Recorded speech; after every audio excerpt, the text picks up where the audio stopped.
अरविंद जी, आप पहली बार, आप बनाने के बाद पहली बार महाराष्ट्र और मुंबई के दौरे पर है। आपका स्वागत मुंबई में। शुक्रिया। कैसे लगा आपको मुंबई का दौरा? आप सुबह आए हैं, आप रिक्शा में गए, फिर ट्रेन में बैठे, फिर चर्चगेट में गए, रोड शो किया, पब्लिक मीटिंग की।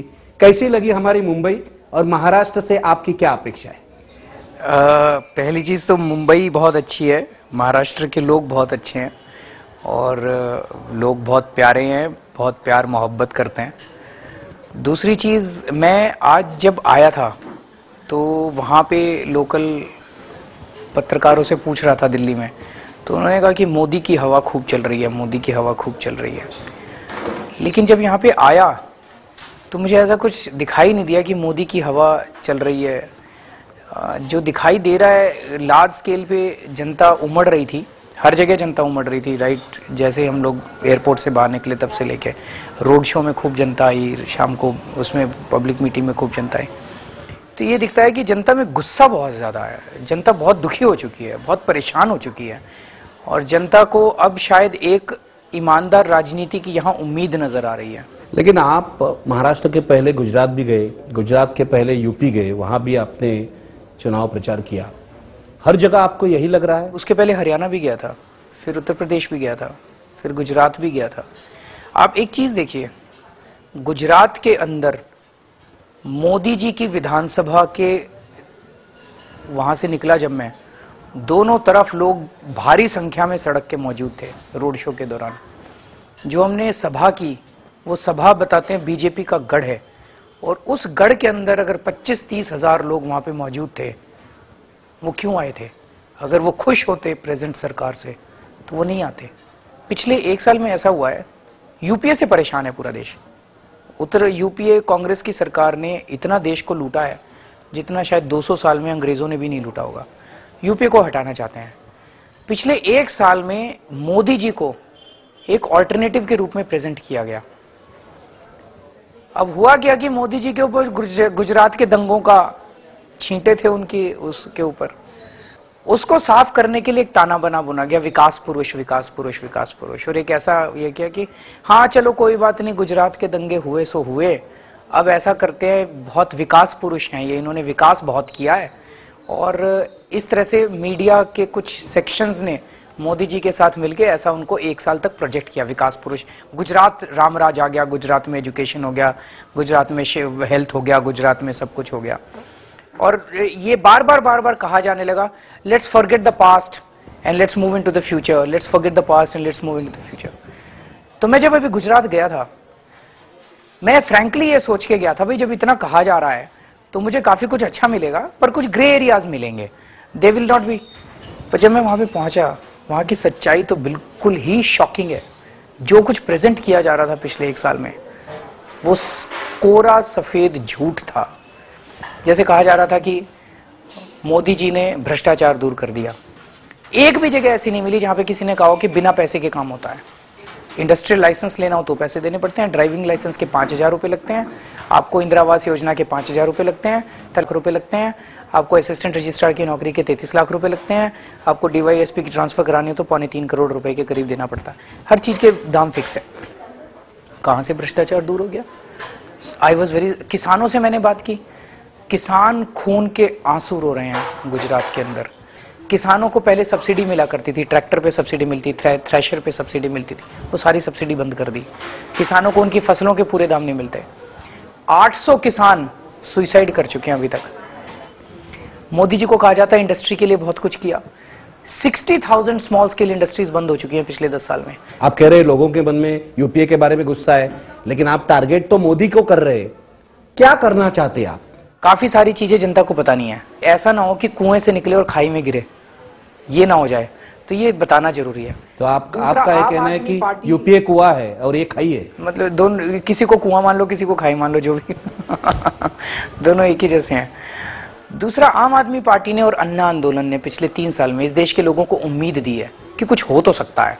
और ये 49 दिन की जो हमारी सरकार थी, जितना काम हम लोगों ने करके दिखाया, उसने ये दिया है कि हमारी जिंदगी में ही हो सकता है और बहुत जल्दी हो सकता है, कुछ ना कुछ हो सकता है। दिल्ली में पुलिस वालों ने जब हमारी सरकार थी पैसे लेने बंद कर दिए। ड्राइविंग लाइसेंस के सामने जो दलाल खड़े हुआ करते थे वो सारे भाग गए। सरकारी अस्पतालों के अंदर दवाइयां मिलने लग गई। बिजली के दाम आधे कर दिए। गरीब और मिडिल क्लास के लिए पानी फ्री कर दिया। कुछ लोग आपको कहते हैं कि Arvind Kejriwal is a man in hurry, आप बहुत जल्दबाजी कर रहे हैं, जल्दी में है, ऐसा लगता है। अभी भी देखिए, आप कह रहे हैं कि आम आदमी पार्टी के बारे में आशा निर्माण हो चुकी है। मैं मानता हूं समाज के एक वर्ग में आशा निर्माण हो चुकी है, लेकिन क्या इस लोकसभा चुनाव में आप कांग्रेस और मोदी दोनों को पराजित कर सकते हैं, ऐसा आपको लगता है क्या? नहीं लगता है। पर मैं आपके पहले प्रश्न का पहले जवाब दे दूं, जो कि कुछ समाज के कुछ लोग ऐसा बोल रहे हैं कि यह अरविंद केजरीवाल ने तो इस्तीफा दे दिया, ये तो आंदोलन कर सकता है। और ये बड़ा इंटरेस्टिंग है, मैं पूरे देश में घूम रहा हूँ, दिल्ली में घूमता हूँ, लोग कहते हैं अरविंद जी आपकी सरकार तो बड़ी अच्छी चल रही थी, इस्तीफा नहीं देना चाहिए था आपको, इस्तीफा नहीं देना चाहिए था। बहुत सारे लोग बोलते हैं। पहली बार ऐसा हो रहा है कि किसी सरकार के इस्तीफा देने से जनता को इतना दुख हो रहा है। आज तक तो कभी नहीं हुआ। लोग कहते थे इस्तीफा दे तो जान छूटे इस सरकार से, ये सरकार ने तो लूट लिया। आज यूपीए की जो हालत है, लोग कहते हैं कल जाती हो तो आज जाए ये सरकार, नहीं।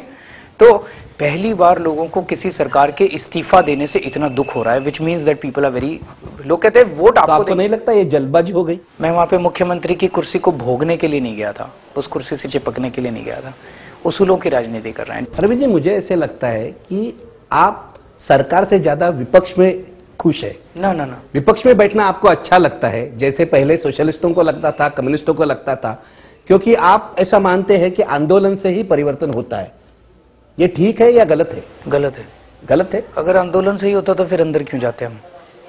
अंदर तो इसीलिए गए क्योंकि ये लगने लगा 2 साल आंदोलन करने के बाद 3 बार अन्ना जी ने अनशन किया, 2 बार मैंने अनशन किया, तो ये धीरे धीरे लगने लगा कि अब ये केवल सड़क का आंदोलन करने से काम नहीं चलेगा, अंदर जाना पड़ेगा, सरकार में जाना चाहिए, सरकार में जाना चाहिए, सरकार बनानी चाहिए। हमने ये नहीं कहा था सड़क को गिव अप करेंगे। अंदर में गया, मुख्यमंत्री बना, जो काम मुख्यमंत्री की कुर्सी से हो सकता है वो मुख्यमंत्री की कुर्सी से करेंगे, जो मुख्यमंत्री की कुर्सी से नहीं हो सकता वो सड़क पे भी उतरेंगे। हम सड़क की लड़ाई को छोड़ नहीं रहे। लेकिन अरविंद जी, आलोचना आप पर यह भी हो रही है कि अरविंद केजरीवाल जो प्रस्तापित राजनीति है उसका एक भी नियम जो है वो नहीं पाल रहे, वो सारे नियम तोड़ रहे, एस्टैब्लिश पॉलिटिक्स के सारे नियम तोड़ रहे। देखो, आप जब मुख्यमंत्री थे, गंदे गंदे नियम तोड़ रहे हैं, सारे नियम गंदे हो चुके हैं, कई गंदे हो चुके हैं, उनको तोड़ रहे हैं। ये जानबूझकर कर रहे हैं आप? ना ना, जानबूझ के, इसी के लिए तो आए हैं, राजनीति का शुद्धिकरण। आपको 2 मिसाल देता हूं। जब आप मुख्यमंत्री थे, आप धरने पर बैठ गए। मुझे पिछले 50 साल में कोई भी मुख्यमंत्री अपने गवर्नमेंट के पहले महीने में धरने पर बैठा ऐसा मुझे मालूम नहीं है। दूसरा कोई पहले में तो नहीं बैठा, बाद में बैठे, लेकिन पहले 2 महीने में धरने पर बैठा ऐसा कोई मुख्यमंत्री नहीं। आपने वो इतिहास रचा है ये भी। लेकिन मुझे ये पूछना है आपको, आपने ये नियम भी तोड़ दिया, बाद में इस्तीफा दे दिया, आप गुजरात चले गए, प्रचार किया, वहां पब्लिक मीटिंग्स ली, ये तो ठीक है, लेकिन विदाउट अपॉइंटमेंट आप चले गए नरेंद्र मोदी को मिलने, यहां भी नियम तोड़ दिया। सारे लोग कह रहे हैं ऐसे कोई अपॉइंटमेंट के बिना मीटिंग होती है क्या? ये क्या है? ये मैं मानता हूं ये अरविंद केजरीवाल जानबूझकर कर रहे हैं, ये इनकी रणनीति। ये रणनीति क्या है, हमें समझाइए। कोई रणनीति नहीं है। देखिए, 2 चीज है अलग अलग। एक तो आपने धरने की बात कही, धरना मैंने क्यों दिया? एक औरत को जला दिया गया दिल्ली के अंदर, एसएचओ ने एक्शन लेने से मना कर दिया, खुलेआम बोला हिम्मत है तो मेरी ट्रांसफर करा के दिखा दो। एक लड़की का गैंग रेप हो गया, एसएचओ ने कोई, someone should be held accountable. मैंने पुलिस कमिश्नर को बोला कि रेप हो जाएगा, आप कहोगे जांच जारी है, law will take its own course. मैंने कहा ये सब नहीं चलेगा, अगर कोई भी कुछ होता है तो someone has to be held accountable. और तीसरा वो सोमनाथ भारती के यहाँ पे हुआ था। सो हमने कहा कि एक्शन लो, उन्होंने एक्शन नहीं लिया। मैं धरने पे बैठा।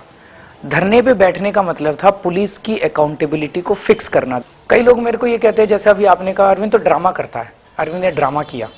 मैंने नहीं कहा, आप कह रहे, लोग कह रहे ड्रामा करते हैं, वो मैं पूछूंगा, लेकिन मुझे लगता है ये आपकी रणनीति है।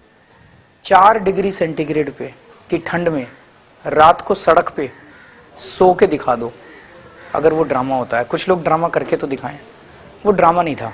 अगले दिन जब मैं उठा, मैं अपनी गाड़ी में बैठा हुआ था, वहां पे हमारा कोई कमरा वमरा तो था नहीं, वो गाड़ी हमारी कमरा बनी हुई थी। सर, सुबह लाइन लगी हुई थी औरतों की, and they were tears in the eyes of the women, और हर औरत यही कह रही थी कि जिस सच्चाई के साथ आपने हमारी सुरक्षा की आवाज उठाई आज तक किसी ने नहीं उठाई, सब लोग नाटक करते थे। पहली चीज ये। दूसरा, आपने मोदी जी का कहा कि मैं बिना अपॉइंटमेंट के वहां पहुंच गया, तो सर अपॉइंटमेंट मान लो नहीं भी थी, ऐसी कौन सी आफत आ गई भाई? एक पूर्व मुख्यमंत्री प्रेजेंट मुख्यमंत्री से मैं गुजरात गया, अहमदाबाद पहुंचा, अपॉइंटमेंट नहीं ली हुई।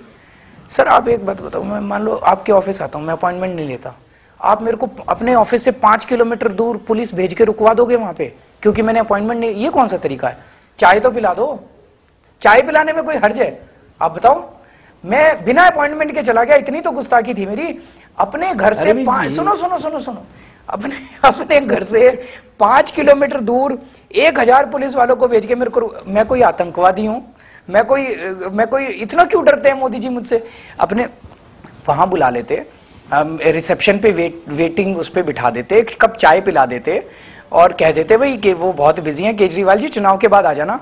लेकिन एक आरोप लगता है कि अरविंद केजरीवाल जो कहते हैं वो करते नहीं। मैं मिसाल देता हूं, आपके फ्लैट के बारे में जो कंट्रोवर्सी हो रही है और आपके सिक्योरिटी के बारे में जो कंट्रोवर्सी हो रही है, क्या कहेंगे आप? फ्लैट के बारे में क्या कंट्रोवर्सी है? फ्लैट के बारे में कंट्रोवर्सी है कि आपने मुख्यमंत्री पद का इस्तीफा देने के बाद ये फ्लैट नहीं छोड़ा। 3 बेडरूम का फ्लैट था, नहीं छोड़ा। लोग ये चाहते थे कि अरविंद केजरीवाल दूसरे दिन ही फ्लैट छोड़ के चले जाएंगे। पर ये तो ऐसा तो मैंने कहीं नहीं कहा था। नहीं, लोग चाहते थे आपसे, क्योंकि आप दूसरे पर आरोप लगाते हैं। दिल्ली में इतने सारे लोग हैं जो बंगले लेकर बैठे हैं। पहली चीज तो ये कि वो अब 3 बेडरूम का है, वो 5 बेडरूम का, 4। इसलिए मैंने फ्लैट कहा, बंगला नहीं कहा। बहुत अच्छा किया, thank you. Factually I am correct. हाँ, factually you are right. So 3 bedroom का है। अभी मैंने शिफ्ट किया था, मेरी बेटी के जेई के एग्जाम है और बार बार शिफ्टिंग जो है वो फैमिली वैसे ही दुखी है मेरे से, तो वो उसको डिस्टर्ब कर रहा है। तो मैंने अभी चिट्ठी लिखी है उनको कि आप मेरे को जून जुलाई तक यहाँ पे रहने दीजिए। कानून ये कहता है कि 15 दिन के बाद एक पेनल्टी देनी पड़ती है, बहुत हैवी पेनल्टी देनी पड़ती है। मेरे पास पैसे नहीं थे, कुछ दोस्तों से मैंने बात की तो उन दोस्तों ने कहा कि they will pool in and they will contribute. तो मैं जून जुलाई तक पेनल्टी दे दूंगा, उसके बाद मैं शिफ्ट कर जाऊंगा। लेकिन आपको नहीं लगता कि आपके जो आलोचक है उनके हाथ में एक मुद्दा उनको मिल गया? सर आलोचक कौन है? बीजेपी वाले और कांग्रेस वाले? नहीं, जनता नहीं कह रही। आप नहीं, चैनल वाले देखिए। हाँ, वो चैनल वाले तो उन्हीं के साथ है ना सर। चैनल वाले उन्हीं के साथ है, आपके साथ नहीं है ना, हमारे साथ नहीं है। नहीं अरविंद जी, मैं ये पूछना चाहता हूँ। जनता नहीं कह रही सर, जनता में मैं सारा दिन घूमता रहता हूँ। जनता ये आपको नहीं पूछ रही, सिक्योरिटी के बारे में नहीं पूछ रही। सिक्योरिटी का मैं क्लियर कर देता हूँ। आज भी सवेरे मैं यहीं का महाराष्ट्र का बताते हैं, तो सवेरे मैं एयरपोर्ट पे उतरते एक एसीपी आया, मैं फलाना एसीपी हूँ and you are being provided Z category security, और 30 पुलिस वाले उन्होंने मुझे घेर लिया। मैंने उसके सामने हाथ जोड़ के कहा, मैंने कहा सर मुझे सिक्योरिटी नहीं चाहिए, 30 पुलिस वाले अगर मुझे घेर लेंगे मैं जनता के बीच में कैसे जाऊंगा? अब मैं आगे चल रहा हूँ, वो मेरे पीछे चल रहे हैं। अब मैं उसको 3 बार मैंने कहा सर आपकी सिक्योरिटी नहीं चाहिए मुझे, मेरे को रियली नहीं चाहिए आपकी सिक्योरिटी। वो फिर भी पीछे चल रहे हैं। What do I do now? यही हाल दिल्ली के अंदर है। 3 बार चिट्ठियां लिख के दी मैंने, उसके बाद भी उन्होंने सिक्योरिटी है, मैं मना नहीं कर रहा, अभी भी उन्होंने देख किया। अब वो Z है कि Y है कि Z+ है कि कौन सी है मुझे नहीं पता।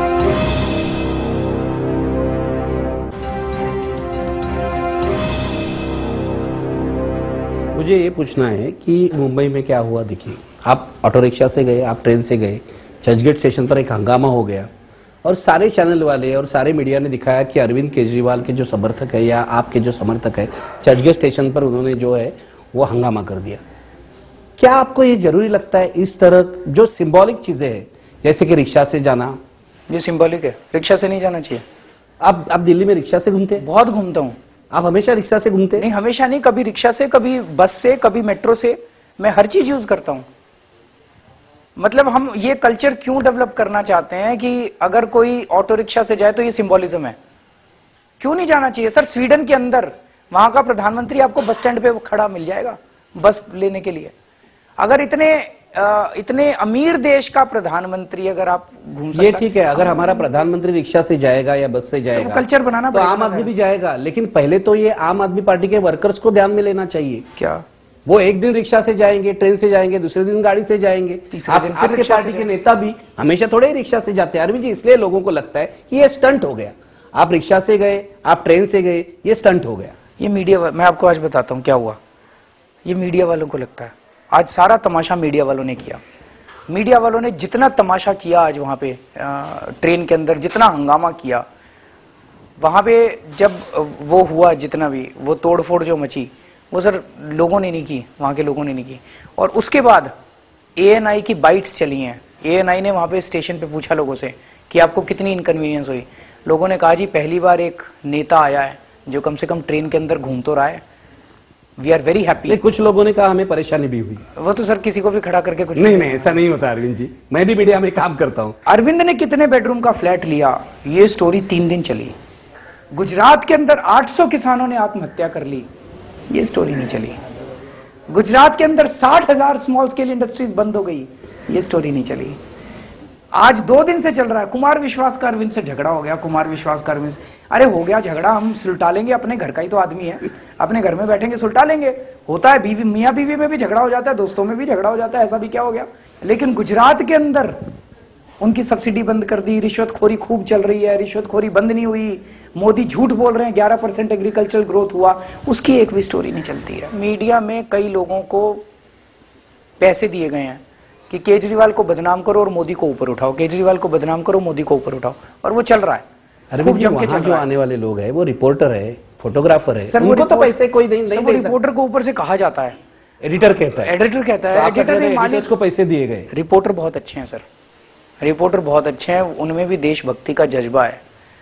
मालिक जो हैं वो कहीं ना कहीं या तो आधे, तो मालिक ने, आपका कह रहे हैं मालिक ने एडिटर को कहा है, एडिटर रिपोर्टर को कह रहा है। भाई मालिक तो ऊपर से एडिटर को बता देता भाई लाइन ये रखनी है। अभी एक बार वापस मीडिया आपके ऊपर भड़क उठेगी, ये आपने बोला है तो भड़क उठेगी। वो तो रोज ही भड़की रहती है सर मीडिया तो, लेकिन प्यार भी करती है, यही मैं जानना चाहता हूँ। कोई प्यार व्यार क्या रिश्ता है आपका मीडिया के साथ, क्या रिश्ता है? आप बताओ ना सर। आपको तो पब्लिसिटी भी दे रहा है, आपको ऐसे नहीं है कि आपको कवर भी कर रहा है। नहीं, वो कवर ये लव हेट रिलेशनशिप क्या है, यही कवर करता है सर, इसी तरह की कवरेज चल रही है। मैं फिर से हाथ जोड़ के मीडिया को कहना चाहता हूँ, मान लो हम फेल हो जाते हैं, हम लोग फेल हो गए, हम लोग बर्बाद हो गए, आम आदमी पार्टी खत्म हो गई, इस देश के लिए अच्छा होगा क्या? एक छोटी सी शुरुआत की है सर, एक छोटा सा पौधा बनाया, इस पौधे को कुचलने की कोशिश मत कीजिए। इस चुनाव में राहुल गांधी, नरेंद्र मोदी और अरविंद केजरीवाल है, लेकिन मैं ये मानता हूं अरविंद केजरीवाल एक चैलेंजर है। अरविंद केजरीवाल इन दोनों में कॉन्टेस्टेंट नहीं है। आपको भी ये मालूम है इस चुनाव में आपकी सत्ता नहीं आने वाली है, आप प्रधानमंत्री नहीं बनने वाले हैं। तो ये विश्वास आपको कहां ले जाने वाला है, आगे क्या देखते हैं आप? जो प्रश्न जिस तरह से रख रहे हैं उसको आप सत्ता के पॉइंट ऑफ व्यू से प्रश्न रख रहे हैं। अभी तो चुनाव ही हो रहे हैं, मैं बता रहा हूं उसको कि लड़ाई 3 लोगों में है, नरेंद्र मोदी, राहुल गांधी और अरविंद केजरीवाल। तो इसका मीडिया प्रोजेक्ट कर रहा है। हाँ, इसका मतलब ये लड़ाई प्रधानमंत्री बनने की लड़ाई है, ये लड़ाई सत्ता पाने की लड़ाई है। मैं उस लड़ाई में नहीं हूँ। आप शामिल ही नहीं है? मैं शामिल ही नहीं हूँ, मुझे नहीं बनना प्रधानमंत्री, मुझे नहीं लेनी सत्ता। आप कह रहे हैं आपकी लड़ाई जो है सत्ता के लिए नहीं है, फिर भी आप चुनाव लड़ रहे हैं। मैं ये पूछना चाहता हूँ, सब लोग मान रहे हैं, सब पॉलिटिकल पंडित जो है या सर्वे जो है ये दिखा रहे हैं कि हम आम आदमी पार्टी को 10 से ज्यादा जगह नहीं मिलेगी यहाँ। वो तो आज दो कह रहे, कामयाबी आपको मिलने वाली है, कोई मायने नहीं रखता। सर ये मेरी थोड़ी लड़ाई है, ये तो आपकी लड़ाई है। 7 सीट मिलेगी कि 10 सीट, आपको टेंशन लेनी है। मुझे क्यों टेंशन लेनी है? सर आपके बच्चों के भविष्य का सवाल है, आपके बच्चों के भविष्य का, मेरा थोड़ी है। मैं अगर आम आदमी पार्टी खत्म हो गई, आम आदमी पार्टी वाइंड अप हो गई, आपका क्या होगा? Where is the hope? अगर नरेंद्र मोदी प्राइम मिनिस्टर बन जाएंगे, जैसे कि सब सर्वे दिखा रहे हैं, अगर ये सच हो जाएगा। सर्वे झूठे हैं सर, सर्वे झूठे? आप मानते हैं सर्वे झूठे हैं? पूरी तरह से झूठे हैं? बिल्कुल झूठे हैं। हमारे को 4 सीट दे रहे थे ये सर्वे, 28 सीट आई है। CSD से सर्वे दे तो दिया था आपको, 23 सीट दी थी, 17 से 23 सीट दी थी आपको। मैं ये कह रहा हूँ कि या तो वो जो सर्वे 4 सीट दे रहे थे, या तो वो फिक्स्ड थे और या इनकम्पिटेंट थे। आप ये कह सकते हैं, लेकिन कुछ सर्वे तो ठीक है, एक ट्रेंड तो बताते हैं।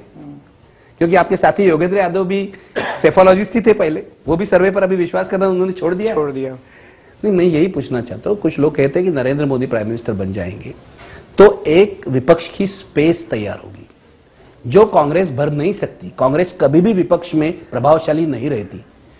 आम आदमी पार्टी इस देश का सबसे बड़ा विपक्ष बनना चाहता है या नहीं? सर जो भूमिका हमें मिलेगी हम करेंगे। सत्ता के लायक सीट मिलेगी तो सत्ता करेंगे और नहीं मिलेगी तो आपको लड़ना है सिस्टम के खिलाफ? हाँ, विपक्ष में बैठेंगे। आपको लड़ना है? हाँ, इस व्यवस्था को ठीक करना है। चुनाव जीतना तो एक रास्ते का एक जरिया है, इट्स अ व्हीकल। लेकिन आपका गोल जो है सिस्टम बदलना है, इस व्यवस्था को बदलना है। Arvind ji, thank you so much. Thank you very much, और मेरी शुभकामनाएं आपके इस सफर के लिए, आगे वाले सफर के लिए। Thank you so much.